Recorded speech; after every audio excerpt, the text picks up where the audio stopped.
So just recently, you might have seen it in the news, I don't know if you did or not, they probably didn't talk about it much. A man up in New York pled guilty to planning to murder me. Yeah, he pled guilty. He didn't even deny it. He sat in front of the court, in front of the judge, and pled guilty. Well, let me tell you when that was. That was back in April, okay? And then after he pled guilty, he got to go home. The judge sent him home. Now, while January 6th defendants rot in jail for walking through the Capitol, a man who pled guilty to planning to murder a member of Congress went back home. And then he had to wait for his sentencing hearing. That it was supposed to be in June, and then it got pushed back, and it was supposed to be in July, and then it got pushed back. And then it finally came around, it was supposed to be in early August. Well, they changed it again. It finally came around in late August. And the judge said that he has to go to jail for 3 months. Yeah, 3 months. The man said, yes, I'm pleading guilty to murdering Marjorie Taylor-Greene or hiring someone to crack her skull open with a baseball bat. But he gets 3 months. And then guess what? He doesn't even have to report to prison until October 2nd. He's still at home. He can come out and kill you now. Yeah, sure, he can come on down and kill me. He can hire someone to kill me. He's going to be met with a big wall of bullets if he comes to my house. Yeah.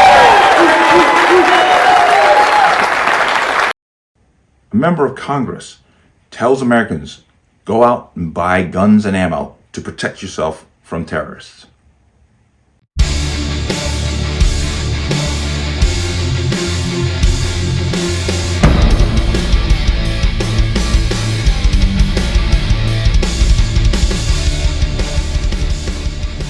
Welcome to another installment of the Connecticut Gun Bench. Today's video is brought to you by P.A.N. Firearms, LLC.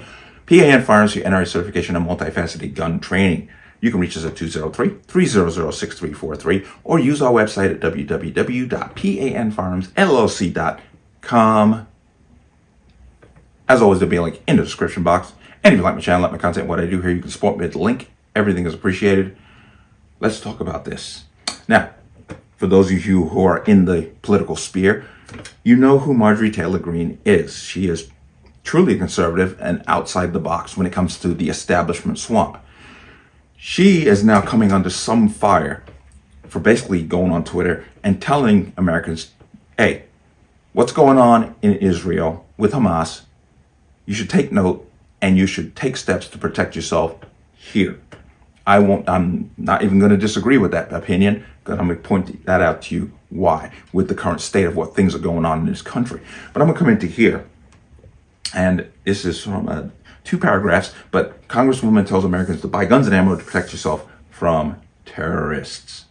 Congresswoman Marjorie Taylor-Greene, Republican, Georgia, is voicing her support of Representative Jim Jordan, Donald Trump's pick to in his run for U.S. Speaker of the House. Greene is also using her X platform to express support for Israel after horrific Hamas terrorist attacks on Saturday.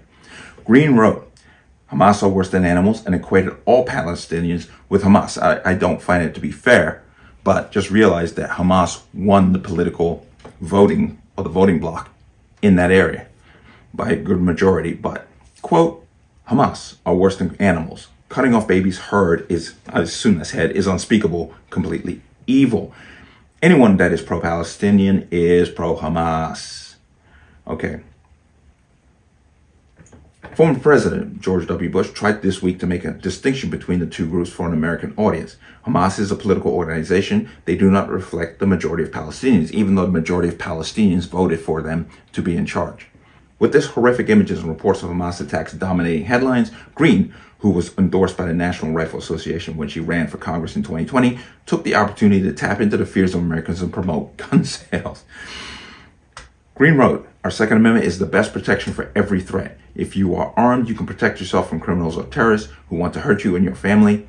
And the Second Amendment gives us all the right to protect ourselves from a tyrannical government by guns and ammo. And that's her tweet. And then Greene has received an A+ grade from the Gun Owners of America organization, which rates lawmakers on the broadness of their Second Amendment advocacy. Greene's House Speaker choice, Jim Jordan, received an A. Now, let me come out of that. Now, beyond what she's saying here, which I agree with, because crime is out of control. Just domestic crime is out of control. But just realize, let's get to the bigger picture here. With the border crisis and what is happening, we have people streaming across the border that are unvetted, coming from all over the world.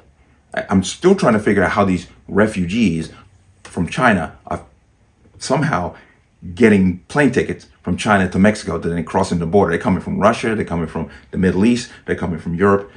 I'm still trying to figure out how they're refugees and supposedly destitute when they can afford to fly into Mexico and have the latest cell phones. But here's the bigger thing.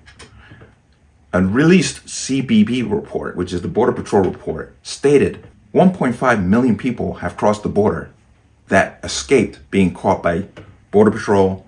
That means 1.5 million people are in the country that they don't even know who they are, where they came from, what their backgrounds are, and where they are, more importantly. And if you notice, and I have taken note of this, that a lot of these refugees are military-aged males. And there's another more damning report where they're stating that they're catching tens of thousands of people coming from areas of the world that are on the government's terrorist list. You can see that here over my shoulder. These are countries where Islamic terrorism is pretty much the norm for them. And these people, these are the ones that they actually caught. They're not talking about the 1.5 million that they didn't catch. So who are these people and where are they? What are their plans? It's very, very, to a degree, unnerving at this open border policy and what has been allowed to happen.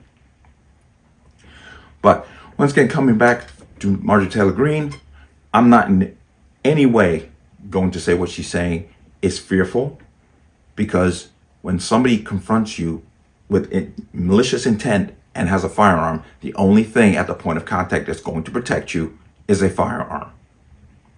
But once again, another interesting take from a member of Congress, and I'm not in disagreement with her at all.